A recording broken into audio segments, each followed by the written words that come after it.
Wanita hari ini. Wanita hari ini bijak mengatur, mengurus mata wataknya. Usahawati, ibu, istri, permaisuri. Wanita hari ini di zaman modern masih kekalkan adatnya. Dihormati, disayangi, disanjungi. Wanita hari ini. Assalamualaikum, selamat hari Isnin. Kami Wanita hari ini kembali lagi menghiasi jam 12 tengah hari anda. Dan jangan lupa bermula hari ini sehingga ke hari Jumaat. Dan hari ini anda bersama dengan saya, Farid Ahmad, dan juga adik cantik manis ini yang terus kekal positif dan ceria, Izzati Syahira. Okey, Syahira dah betulkan sikit Syahira Izzati. Asyik dah setahun dah kita bersiaran. Salah lagi nama saya. Syira lah, manja sikit. Adik, Baiklah. Hari ini 8 Januari 2024, hari Isnin, minggu kedua untuk tahun 2024 ini. Jadi pastinya kami harapkan apa sahaja yang anda rencanakan dan apa sahaja yang telah anda lalui sepanjang 1 minggu 2024 ini semuanya berjalan dengan lancar. Dan juga buat adik-adik kita yang mungkin ke sekolah dalam keadaan yang kekurangan, dalam keadaan banjir dan sebagainya, kami doakan anda terus positif, terus kekal untuk menimba ilmu pengetahuan. Dan justru itu juga ini yang kami ingin kongsikan tentang apa keadaan terkini, khususnya apa yang kita kerap kali kemas kini,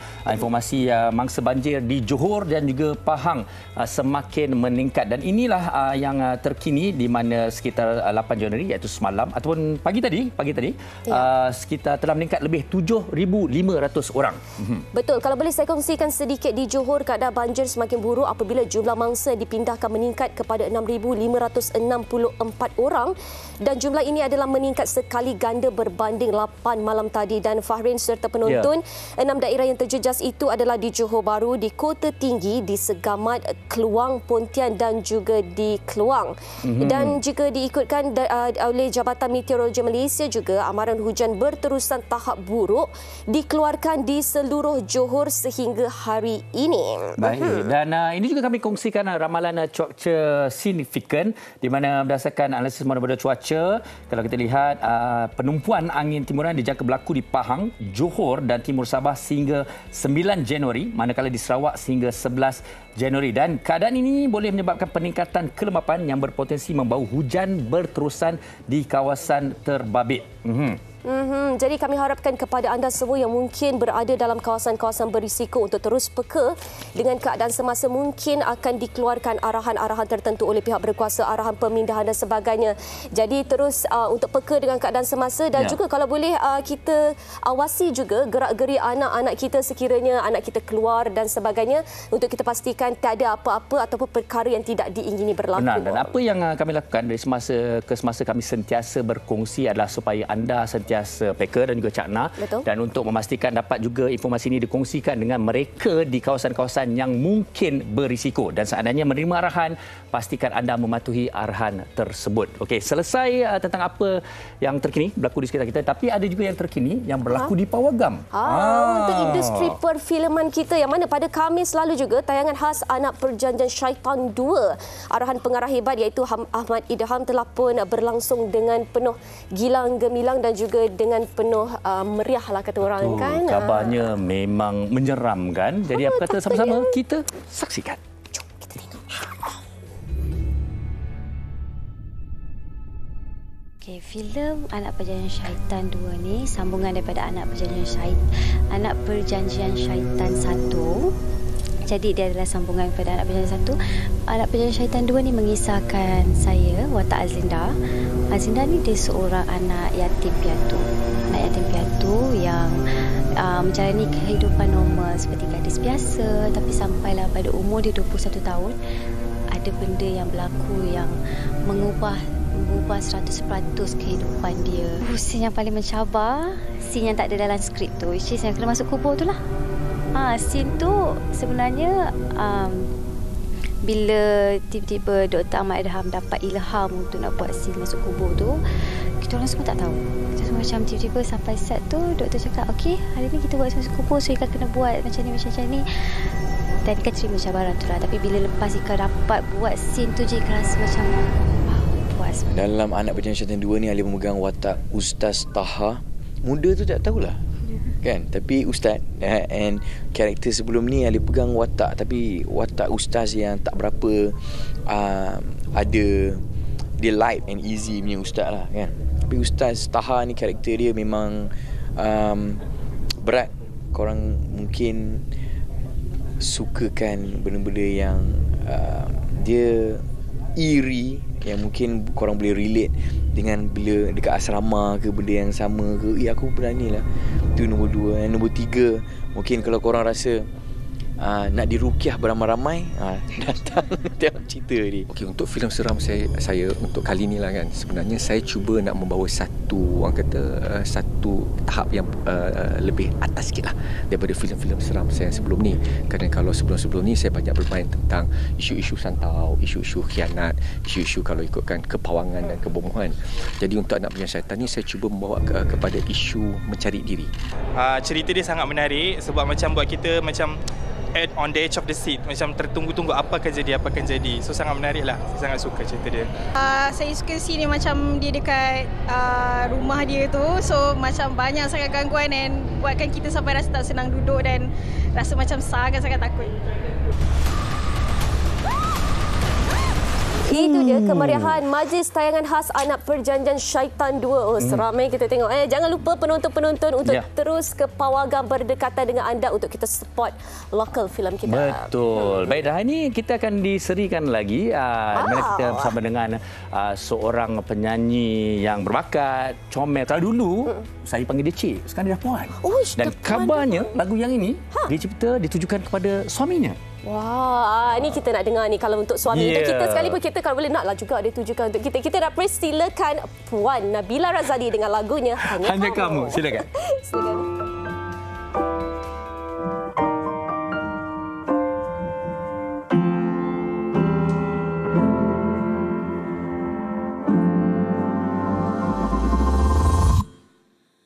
Langkah demi langkah ini ku saksikan betapa berita sakiti hatiku. Tuhan tolong jauhkanku dari pilu, biar ku kejar kebahagiaanku. Hanya kamu melindungiku. Apabila ku salah, kau izinkan ku belajar.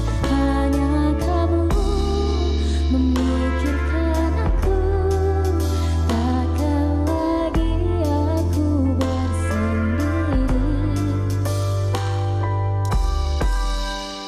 Sambutlah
Story for two.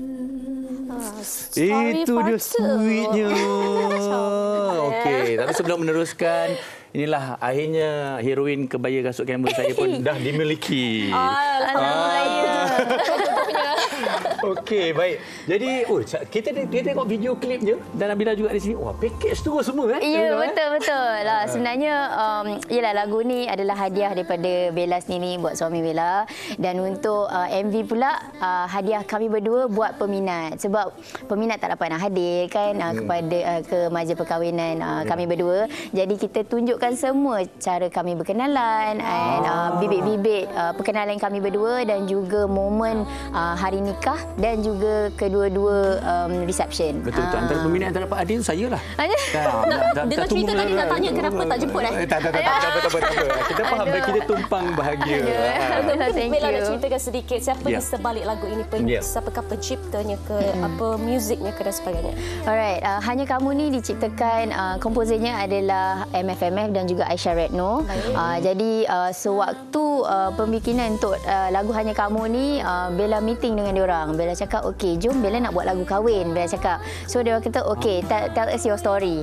So Bella bagi tahulah cara kami berkenalan and all the moments that we had together. So Bella bagi tahu dekat MFMF dan diorang terus translatekan kepada sebuah lagu dan terciptalah Hanya Kamu. Dan lirik-lirik yang ada dalam Hanya Kamu ni very meaningful, very special to me.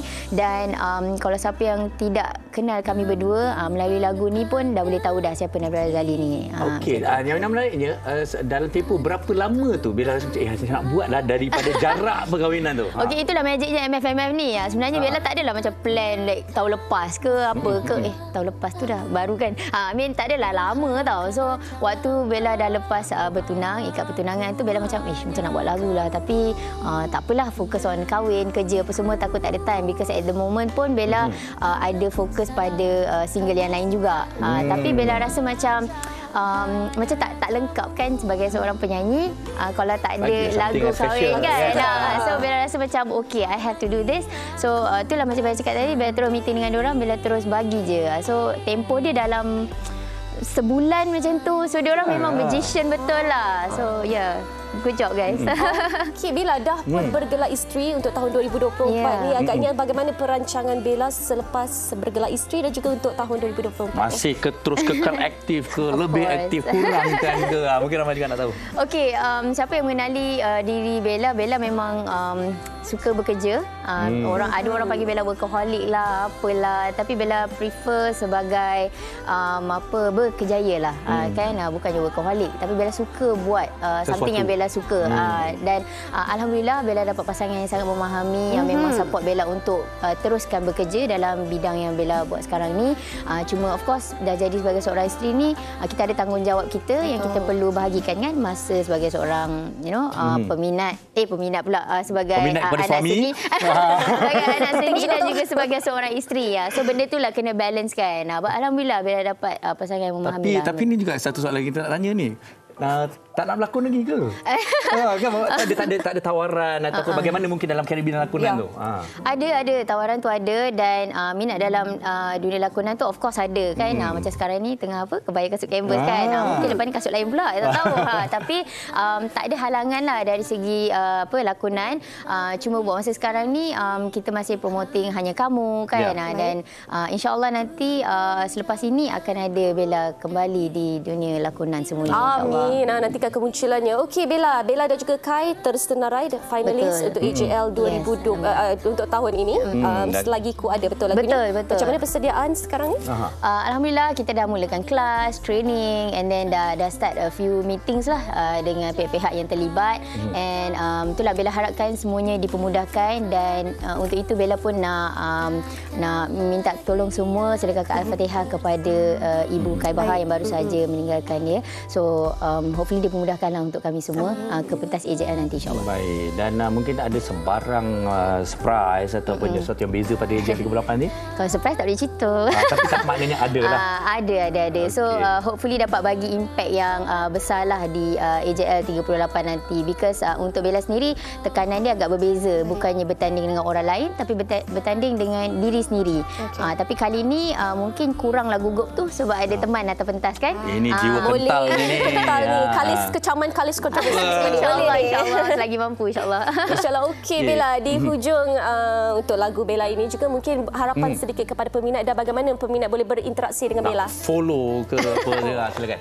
Alright, Alhamdulillah hanya kamu mendapat sambutan yang sangat positif daripada semua peminat Bella, dan Bella harap korang semua sentiasa support artis-artis tempatan dan juga lagu-lagu daripada Bella, dan khususnya untuk lagu Hanya Kamu ni, Bella harap korang dapat relate dengan lagu ni dan korang gunakan lagu ni untuk hari perkahwinan korang juga, insya-Allah. Dan jangan lupa stream di semua Hanya Kamu di semua digital platform dan juga tonton di YouTube channel Nabila Razali Entertainment. Okey, baik, dan kita tak puas bersembang dengan Nabila. Ini untuk lagu. Sekejap lagi beliau akan bersama dengan kita untuk topik kita pada hari ini. Tapi Bella, jujur. Tiap kali kalau buat posting, kalau kat mana, awak guna filter ke tak?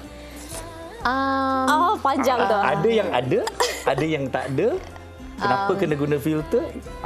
Itu nanti kita jawab. Itu kita simpan dulu. Hari ini topik kita ada apa dengan filter. Kalau kita pandang dari sudut positif, adalah positifnya. Kalau kita pandang dari sudut negatif, adalah negatifnya. Okey, tapi sebenarnya apa yang kami nak ajak semua penonton berbincang dan lontarkan komen anda di Facebook dan juga mungkin Instagram kami ialah di mana, okey, sekarang ni memang zaman kita menggunakan filter setiap kali kita nak memuat naik gambar, video dan sebagainya. Okey, apakah ia menjadi satu kewajipan? Kenapa kita perlu guna? Apakah batas-batas penggunaannya? Dan kemungkinan satu yang mungkin menimbulkan isu, dia dalam gambar elok je kat luar, buruk pula. Jangan macam tu. Manalah tahu. Tapi itulah antara yang mungkin kita akan bincangkan sebentar saja lagi bersama Bella dan juga tamu kita Amin Idris. Tapi sebelum itu kita nak berhenti berehat seketika. Anda jangan ke mana-mana. Ambil gambar lah. Dia guna filter, jom. Filter cantik sikit. Yang filter yang tu. Wanita hari ini.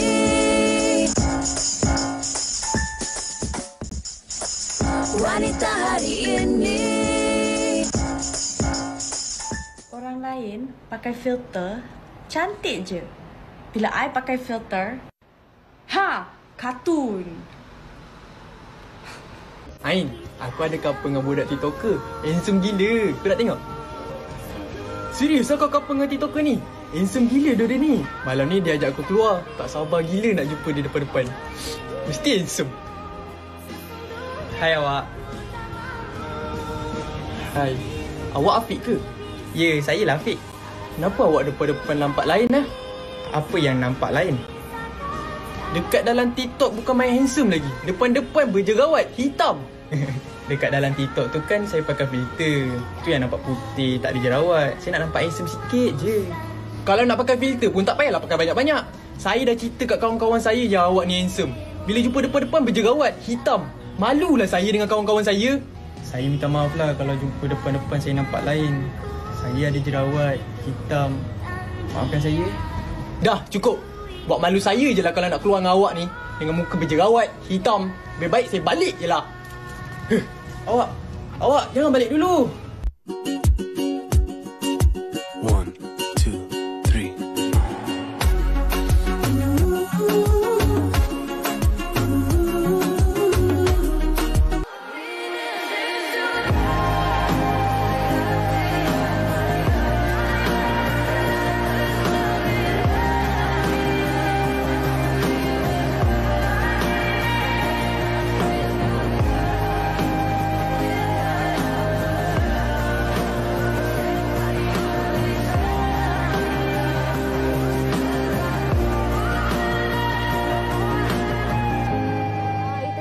Ibaratnya Fahrin, barang order dengan barang sampai tu lain lah. Guna filter dengan depan. Dekat luar lagi cantik kan? Asyik baik.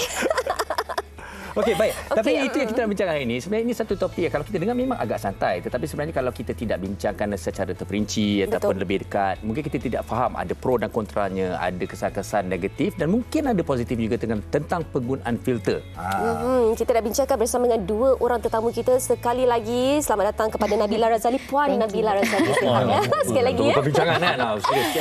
Dan juga Encik Amin Idris selaku perunding motivasi sihat. Alhamdulillah. Alhamdulillah. Syukur. Okey. Kita tak ada filter kan kat kamera kan? Ada.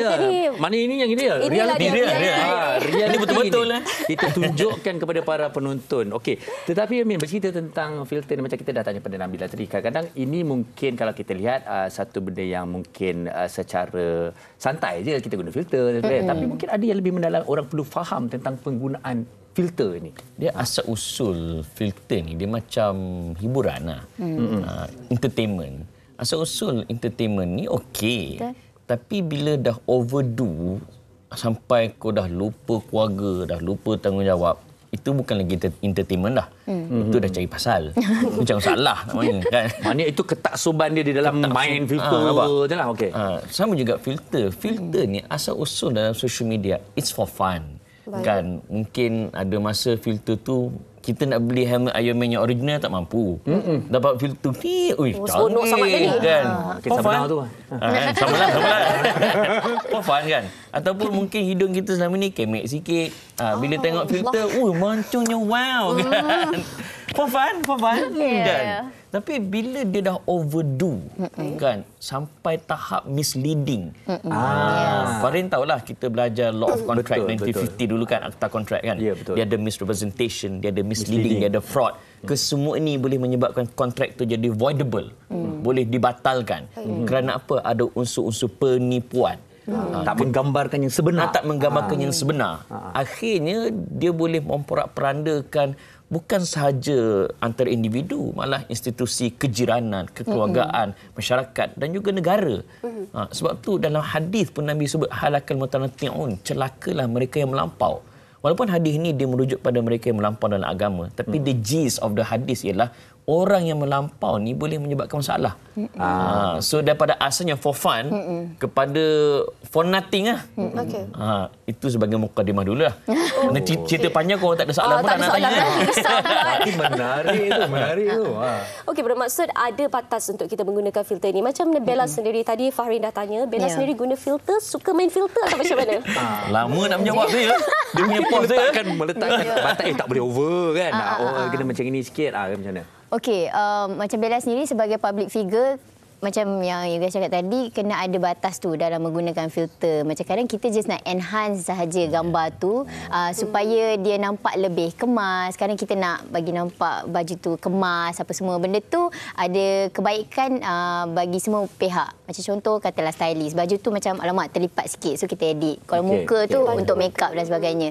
Tapi kalau benda tu macam Amin cakap tadi, dah misleading, macam kita dah menipu orang, muka saya sebenarnya macam ni. Tapi bila kita pergi event, muka lain. So benda tu bahayalah. Tapi kalau Bella nak jujur lah kepada peminat-peminat Bella, jujur Bella cakap, Bella memang menggunakan filter, tapi tidaklah filter yang berlebih-lebihan sampai kan orang jumpa dekat luar macam dekat luar lain, dekat dalam TV lain kan. Benda tu yang kita cuba untuk elakkan lah.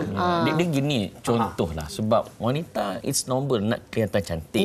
Cuma ada kala bila nak pergi beli ikan ke siang ikan ke apa kan? Tak tahulah. Dia spontan. Kan? Mungkin masa tu dia tak sempat pakai makeup. So bila ambil gambar, dia guna filter tu just untuk menggantikan makeup semata-mata. Betul. Tapi dia tidaklah misleading. Dia taklah mengubah terus muka dia, nampak tak? Ataupun dia mungkin hari tu dia tak sempat nak gosok baju, rushing kan. So baju memang berkumut dah macam kain batik kan. Bukan corak, rupanya berkedut, nampak tak? So mungkin dia filter sikit, nampak baju tu straight, nampak elok sikit. Tetapi adakah dia menukar dirinya yang sebenar? Tak. Yalah, kalau macam perempuan ni, kalau filter asas dia bukan kira pakai lens dan sebagainya, ialah sorekan dia lah. Jangan kita tanya pula ada apa dengan sorekan. Perempuan tak payah tanya, memang tajuk lain pula. Okey, ini kita kongsikan beberapa komen daripada penonton-penonton kita di Facebook. Okey, saya mulakan dengan Muhammad Izzuddin. Terima kasih Izzuddin. Okey, Assalamualaikum, selamat tengah hari. Bolehkah kita anggap manipulasi foto atau filter seperti scam muka? Saya rasa scam muka ni macam AI lah di medsos, tetapi realitinya berbeza bila tayang muka di tempat awam dan ada yang kena kecam disebabkan oleh filter ini. Mungkin kita tambah satu Natira sebelum kita ke Amin. Satu lagi Natira, filter boleh memperdayakan penglihatan orang, kita boleh menipu orang lain, tetapi kita tak boleh tipu diri sendiri. Memadailah wajah semula jadi yang kita miliki itu kita jaga supaya tidak tercela. Ini yang tadi yang Fahrin katakan, penggunaan filter mampu untuk memperdaya orang. Jadi sejauh mana agaknya untuk kita menggunakan filter ini, ataupun kita kena bersikap rasional bahawa ini adalah diri kita. Kita kena terima kekurangan kita. Kita ni tak sempurna, kita ni manusia. Sejauh mana perlu kita rasional dalam penggunaan filter ni, Cik Amin? Dia gini, filter ni dia boleh menghilangkan shell, SHEL. Okey. Apa dia? Bukan. SHL. Apa dia? Okey, pertama sekali S ni adalah sincerity. Bila kita terlampau menggunakan filter, kita sudah tidak ikhlas menunjukkan diri kita pada orang lain. Dan juga tidak ikhlas pada diri kita. Dan H pula adalah honesty.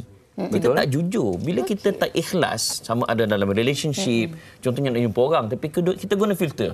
So kita pertama tak ikhlas dah. Yang kedua, kita tak jujur pula di dalam sebuah sama ada bisnes ke ataupun dalam relationship ke. Dan E pula adalah esteem diri. Orang yang esteem diri ni ialah maksudnya sejauh mana kita menyukai diri kita.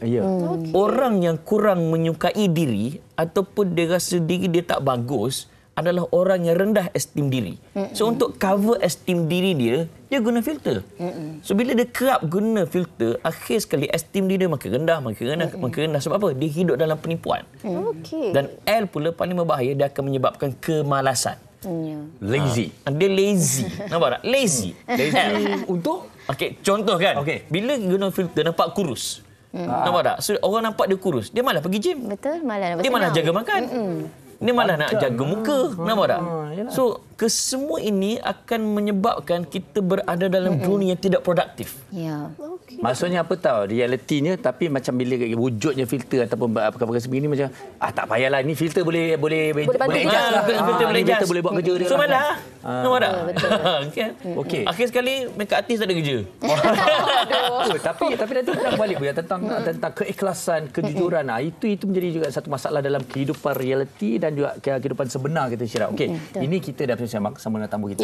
Okey, Syira guna filter ke? Syira tak guna wajah sebenar. Kita nak dengar juga pandangan orang ramai di luar sana mengenai topik kita pada hari ini.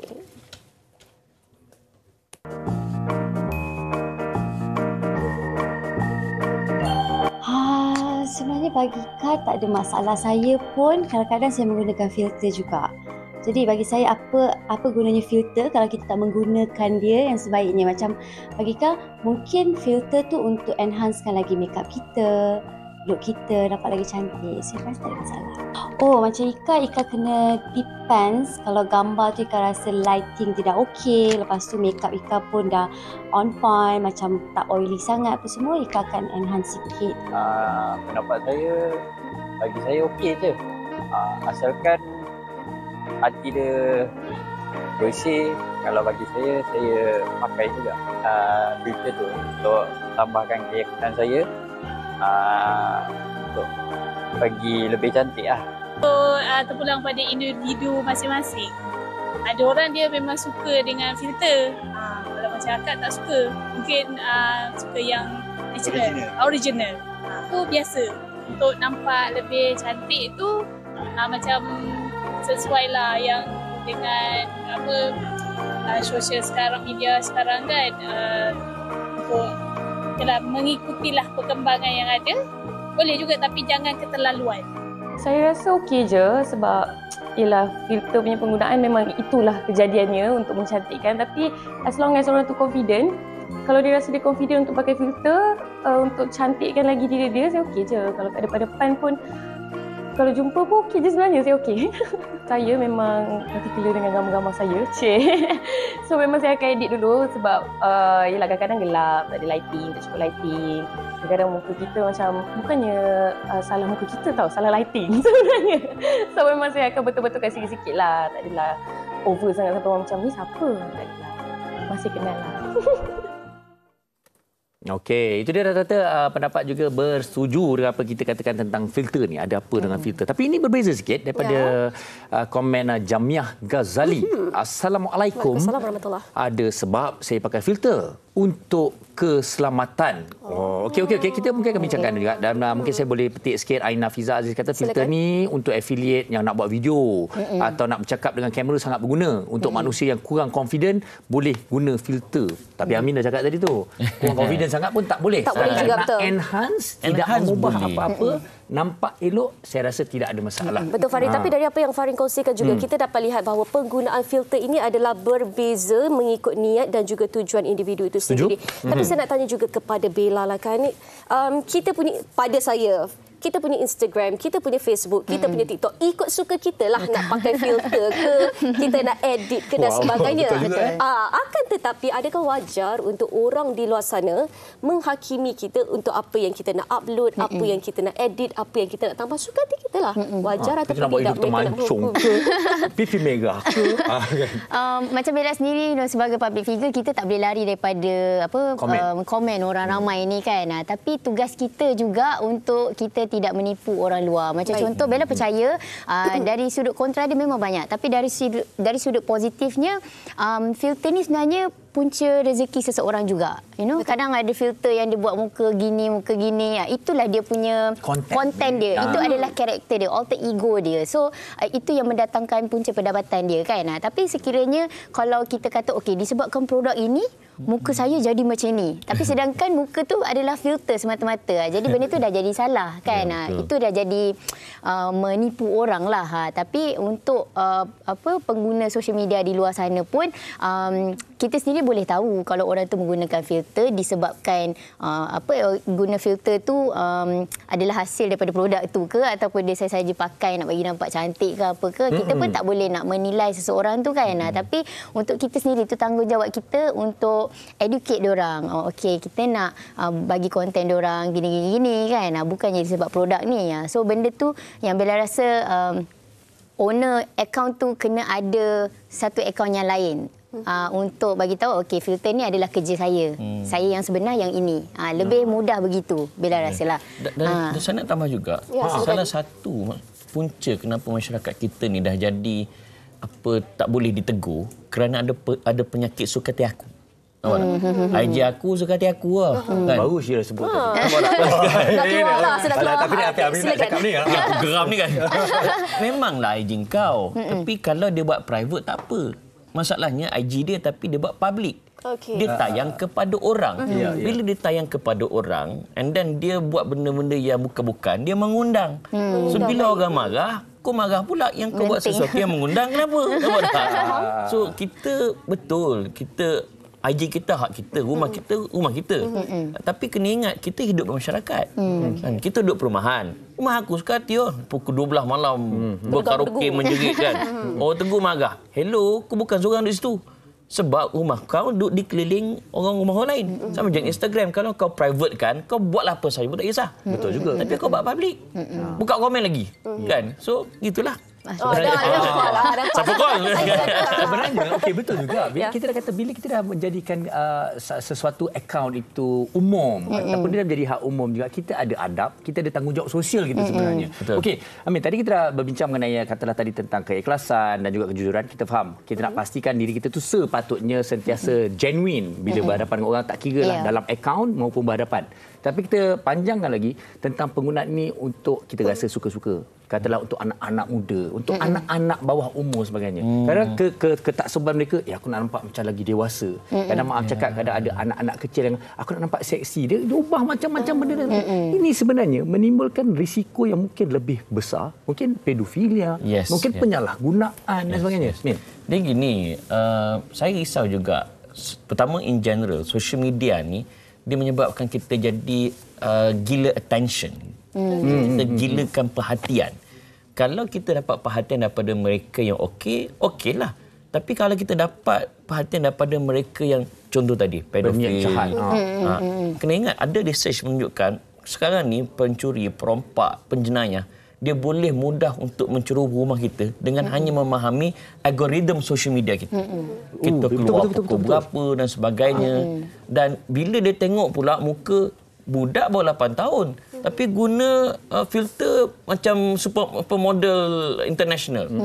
So kawan tu jadi mungkin gian ke apa, akhir sekali dia tahu pula algoritma dia keluar ku apa, masuk ku apa, akhir sekali menjejaskan keselamatan budak tu. Dan berapa ramai kita tengok sekarang ni budak hilang, tak dapat dikesan. So, sebelum terhantuk, jangan sampai dah terhantuk baru tengah dah. Dan ibu bapa kena ingat juga, anak-anak bila menggunakan social media ni, kita kena awasi juga. Betul. Macam saya dengan anak-anak saya dah letak perjanjian dah. Telefon pertama mereka, lepas SPM.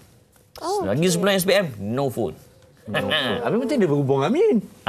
saya pergi sekolah semua. Nampak? Tak masalah. Dia nak telefon saya, guna telefon cikgu dia. Bermaksud penting juga pemantauan daripada ibu bapa dalam penggunaan media sosial. Betul. Dan berbalik pada filter tadi. Filter ni, okey, tadi kata saya nak guna untuk bina keyakinan diri. Kalau bersederhana tak apa. Tapi kalau setiap masa dan kadang-kadang mengubah terus kejadian kau, asalnya dia mungkin berbadan sihat. Tapi dia buat, hourglass tu. Yelah. Nampak sangat. Nampak tak? Edit. Lepas tu ada tiang tepi tiang tu pergi. Tiang. Aduh kan.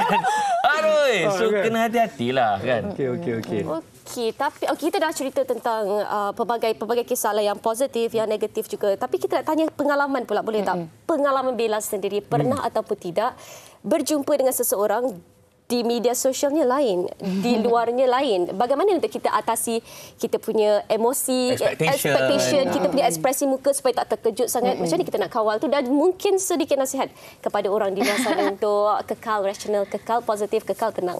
Okay, of course pernah. Bella pernah jumpa seorang TikTokers ke, Instagram influencer dan sebagainya. Di luar lain, di dalam akaun Instagram diorang ni lain. Tapi bila kita jumpa depan-depan, tak adalah berbeza jauh sangat pun. Tapi kita sendiri pun kena jaga juga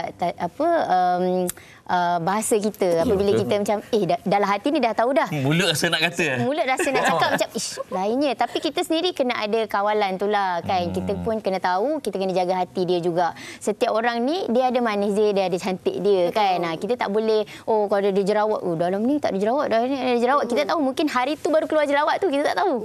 Kan? So benda itulah yang kita kena berjaga-jagalah apabila kita nak komen orang kan, apabila kita nak kata sesuatu. So pesanan Bella buat ke semua influencer di luar sana yang menggunakan filter, boleh guna filter, tak ada masalah, tapi janganlah berlebih-lebihan sampai menipu orang luar. Itu saja. Dan faham je isu apa. Saya kira sebenarnya yang tuan punya akaun sendiri pun kena sedari, kalau dia dah banyak sangat guna filter, dia kena menjangka mungkin orang juga akan ada persepsi berbeza kat mereka kalau berdepan. Macam kalau Amin dengan Bella ni, kalau kita tengok dia kat gambar, kat depan lagi lawa lagi. Alhamdulillah, aku dah standby sampai di buku dah ni kan. Kata topik kita hari ni. Puan Ainur Muhammad, dia ni antara guru bisnes lah. Dia tulis buku tentang esteem diri tau. Dia kata esteem diri dibina pertama berdasarkan kepada rupa paras. Semakin rupa parasnya bagus, dia rasa semakin dia suka diri dia. Yang kedua, pangkat. Ketiga, harta. Keempat, orang yang dia kelilingi. Orang yang berada di sekeliling dia. Yang kelima adalah ilmu. Okey, dia sebut rupa paras orang akan suka ketika kita smart. Tapi bila kita mungkin dah boroi dah, mungkin masa tu kan, muka pun dah berkedut dah, hilang dah. Dan kita pun dah jadi hilang keyakinan diri. Pangkat mungkin akan jatuh. Harta mungkin akan kurang. Tetapi sumber esteem diri yang paling maintain adalah ilmu. Bila you ada ilmu, you ada keyakinan diri. You tahu macam mana nak menggayakan diri. You tahu macam mana nak pakai kod yang betul. You tahu macam mana nak sikat rambut yang betul. So orang yang mungkin nampak tak handsome sangat, tapi bila dia tahu bergaya, dia nampak smart. Ramai orang yang dia taklah jambu sangat, dia tak adalah handsome sangat, tapi bila dia pakai smart, nampak kemas, smart. Segak mana dia tahu? Ilmu. So kepada semua yang menonton ni, jangan kita beriman dengan filter. Kan? Nak guna boleh tapi berpada-pada. Sebaliknya kita kena bersungguh-sungguh mendalami ilmu. Ilmu itulah akan memandu hidup kita agar kita ada keyakinan diri, boleh bisnes dengan baik, nak menyanyi pun ada teknik dia. Nampak tak? So sebab apa? Ilmu. Terbaik. Okey, sekali lagi ucapkan terima kasih kepada Nabila dan juga Amin bersama kita pada hari ini. Nabila, sampaikan salam pada suami. InsyaAllah. Kita kahwin. Tak ada lah. Dan selepas ini Syira. Siapa kata Syira tak pandai buat bingka dodol? Syira pandai buat bingka dodol. Jangan ke mana-mana, kita akan buktikan sebentar saja lagi. Sekejap lagi. Jangan ke mana-mana. Terima kasih banyak. Thank you. Wanita hari ini. Wanita hari ini. Baik, masih lagi bersama kami di Wanita Hari Ini. Dari luar studio ke dalam studio, dan abang saya ni sedang menjamu selera sikit pun tak ajak, tak offer. Ini sebenarnya kebetulan, tidak disengaja kan. Kerana penjelasan daripada tamu-tamu kita ni membuatkan saya dah sangat teruja untuk mengetahui apakah bingka dodol ni. Adakah ianya dodol? Betul. Adakah ianya bingka? Atau apakah keunikannya? Kita bersama dengan Muhammad Yusran dan juga Saharudin, members dengan pengajaran Sah. Terima kasih bersama kita pada hari ini. Sama-sama. Okey, untuk hari ini bingka dodol, mungkin boleh jelaskan sedikit kepada penonton. Ini bingka ke, ini dodol ke, ataupun ini gabungannya ke, atau macam mana? Ini adalah gabungan dodol dan bingka. Sebab sekarang ni kalau macam misalnya kita nak cari untuk buat dodol kan dia punya proses agak lama kan. Betul. So kita nak buat benda tu yang jadi cepat, and then kita cuba olahkan benda tu jadikan kuih bingka ataupun kuih bakar dodol. Okey, saya nak menarik perhatian semua. Kenapa saya kata saya teruja? Kerana bila saya bertanya kepada mereka berdua ni, mereka katakan sebenarnya, saya tanya, adakah ini dodol? Tak. Ianya adalah bingka atau kuih bakar ni, tetapi teksturnya macam dodol. Jadi betul. Itu keunikannya. Macam mana kita nak jadikan ataupun dapatkan teksturnya seperti dodol tu yang sebenarnya kalau saya kunyah tadi memang sedap. Jadi silakan macam kongsikan dengan kita bagaimana. Okey, silakan bahan-bahan yang diperlukan. Bahan-bahan yang diperlukan. Iaitu serbuk koko. Serbuk koko. Tepung gandum. Tepung gandum. Okey, yang menyebabkan dia like texture macam dodol tu sebab kita gunakan tepung pulut. Tepung pulut. Yes, soalnya kuih bakar dia sekadar tepung gandum saja. Yang ni kita gunakan tepung pulut dengan gula merah. Gula merah. Okey. Yang tadi masuk tu adalah gula pasir. And then kita letak sedikit garam. Ini ratio untuk berapa biji? Ini untuk ratio 2 biji. 2 biji. Okey, baik. Santan, ini kita pakai santan ori ya. Okey. Sah, kita nak tanya juga pada Sah juga kan. Sebenarnya pada peringkat awal asalnya bagaimana terbitnya inspirasi ataupun idea nak buat bingka dodol ni? Kenapa? Apa punca dia?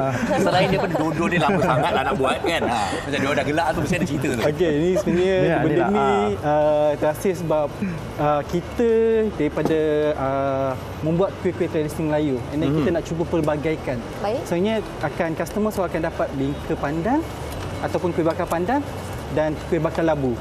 So kita nak olah supaya orang lebih kenal selain daripada kuih bakar pandan, kuih bakar labu, kuih bakar boleh buat apa lagi? Ini kita jadilah kuih bakar dodol. Bermakna ada try and error di situ. Berapa lama tu nak dapatkan tekstur yang betul untuk dipasarkan? Dia punya formula dia. Memang agak lama lah. Sebab kita nak tahu ratio bahan tepung pulut dan tepung gandum tu bila bergabung macam mana dapat tekstur macam dodol. Dan ketika buat ni ada ke pantang larang ataupun tips cara nak memukul acuan tu ke apa ke perlu betul ke macam mana Sah? Ke memang selamba je lah? Dia kalau ikut cara senang je lah sebab kita memang campur je semua bahan. Tinggal tadi minyak. Campur, tak, yang ni tak masuk. So campur je semua bahan. Lepas tu dah gaul agak sebati, kita blend kejap lagi. Kena blend. Kita blend kejap lagi. Jadi ni kita nak mana blendernya ni? Saya dengan blender ni saya seram sikit. Blender dia tak boleh lama tau. Okey. Kalau suara-suara kita ada pembantu, Syira ni boleh bantu. Saya ni boleh memasak orangnya. Syira tengok, pastikan blender tu semua okey. Mungkin boleh ceritakan jugalah permintaan setakat ni macam mana? Betul. Untuk bingka dodol ni. Bila kita ketengahkan kuih bakar dodol, pada customer yang biasa makan kuih bakar pandan, dia akan beralih kepada kuih bakar dodol sebab tekstur dia yang agak lain sikit. Betul. Saya tadi makan tadi kerana sebut koko tu dan juga gula tu sebab saya kata ini macam coklat pun tetapi dia punya tekstur tu kalau macam kuih bakar dia ada tekstur dia sendiri tapi yang ni sedikit berbeza. Okey, ini juga yang menarik perhatian saya ni sambil-sambil Syira menunjukkan bakatnya untuk blender tu. Tekan Syira. Cukup sekejap je. Cukup. Okey, berapa lama kita nak dia sekejap je sekadar untuk mesebatikan dia. Bila kita blender dia terlalu lama, nanti dia akan jadi kembang. Jadi teksturnya sedikit berair, cair. Okey, boleh tunjuk dekat penonton ni, Syira. Maaf. Okey, dan kemudian kita tuangkan ke macam mana? Kita tapis. Tapis dulu. Okey. Boleh saya tuang? Okey, sambil-sambil tu juga kita nak tanya juga. Okey, kalau kita lihat variasi kuih muih ni, kuih tradisional ni, yang menarik perhatian saya, anda berdua ni taklah otai sangat, tapi minat untuk belajar dan mengetahui ataupun berskill untuk buat kuih tradisional ni. Jadi memang minat ke macam mana ni? Okey, memang minat. Okey, sebabnya kita belajar daripada mana? Okey, belajar tu memang kita pergi banyak kelas untuk belajar kuih-kuih Melayu ni. Sebabnya macam kita suka untuk kuih Melayu tu sebab kita terinspirasi macam mana supaya anak muda senang untuk buat kuih Melayu. Sebabnya selalu kan bila kita ni dengan mak-mak kita atau nenek kita, dia akan cakap ni pantang larang dia. Ni pantang larang dia. Ni tak boleh. Tu tak boleh. Okey. Jadi kalau kita tengok tu dah api dah nyala dah. Ya, betul. Kita letak loyang tu, kita letak minyak sikit. Okey, dan Syira akan menuangkan acuan tadi ke dalam loyang tu. So kita tengok apa tu? Kita letak bijan. Okey. Okey, baik. Kita berehat seketika dan kembali lagi selepas ini untuk melihat mungkin hasilnya ataupun proses seterusnya. Jangan ke mana-mana. Nanti berehat seketika. Wanita hari ini, wanita hari ini. Kembali bersama kami di Wanita Hari Ini. Tadi semasa berehat saya dah masukkan acuan ke dalam. Saya dah masukkan acuan ini ke dalam acuannya dan sekarang ni kita nak buat apa proses seterusnya? So kita akan kita dah bakar tadi atas dapur, kita akan terus masuk oven untuk proses memasak seterusnya. Okey, sebenarnya prosesnya adalah untuk melekatkan bijan dan aromanya naik, dimasukkan ke dalam oven sekitar 35 hingga 40 minit lah lebih kurang kan. Okey, apakah IG anda ni Ahmad? Kuih-kuih ni cukup menarik ni. Ramai dah tanya kalau nak tengok kuih-kuih Melayu boleh tengok kepada kita punya Kota Kitchen _HQ. Tapi kalau nak dapatkan kek boleh tengok dekat Kota Cake _my. Okey, Kota Kitchen seperti mana yang tertera tu Kota Kitchen untuk melihat apa juga kuih muih yang ada dan sebagainya. Okey, cukup menarik. Nanti kita tunjukkan kuih bingka dodol yang menjadi tu. Okey, tapi sebelum kita menutup tirai hari ini, ada sesuatu yang kita kongsikan. Ada drama menarik juga sedang berlangsung di TV3 iaitu Cinta Bersemi di Wadi Safia. Jadi demi cinta manusia, dia telah memilih jalan yang salah. Apakah masih ada ruang untuk Dania kembali ke pangkal jalan dan mengenali sang penciptanya? Saksikan Cinta Bersemi di Wadi Safiah lakonan Rita Nadira dan juga Anik Suhair mulai esok 9 Januari 2024 setiap Isnin hingga Jumaat jam 7 malam terbaru di slot Akasia TV3. Jangan lupa temu janji kita di slot menarik Akasia. Ni cerita ni. Okey. Baik, sekali lagi kita nak ucapkan terima kasih kepada siapa namanya tadi? Kepada Yusran dan juga Saha. Okey, dan sampai-sampai tu tengok dah siap. Okey, mungkin kita boleh tarikkan dah siap tu lah. Macam mana rupanya tu. Ini setelah dibakar selama 35 minit, betul? Ya, betul. Okey, baik Syira. Tak apa, itu kita tunjuk kepada penonton. Tapi saya tadi dah selesai. Syira rasa sikit Syira ada komen sedikit teksturnya tu. Bismillahirrahmanirrahim. Okey. Okey. Macam mana? Lain kan dengan kuih-kuih yang pernah kita bingka yang kita rasa kan. Okey. Baik, jadi kita cakap sekali terima kasih juga kepada penonton-penonton yang bersama kita pada hari ini dan kami akan kembali pada hari esok, hari Selasa. Hari yang ramai tunggu-tunggu. Menu kita esok apa, Syira? Menu esok adalah berkenaan dengan ikan sardin. Ya, menu sardin bersama saya dan juga Fiza Sabjan. Jadi kita kembali lagi pada hari esok. Ingat, temu janji kita jam 12 tengah hari. Jaga diri, jaga kesihatan. Assalamualaikum. Jaga diri, bye-bye. Sedap. Sedap sangat. Baik budi pekerti, tapi cekal hati dia tabah berani pendidik. Puteri dalam hal jati diri dia permaisuri kepada si suami, kepada anaknya dia ratu di hati. Tunggak keluarga, kalau bukan dia siapa lagi? Wanita hari ini bijak mengatur, mengurus mata wataknya. Usahawati, ibu istri permaisuri. Wanita hari ini di zaman modern masih kekalkan adatnya.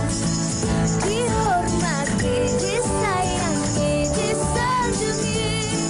Dia usahawati aliran masa kini dia penyambung warisan Sri Kandi dia. Lemah lembut baik budi pekerti, tapi cekal hati dia tambah berani pendidik.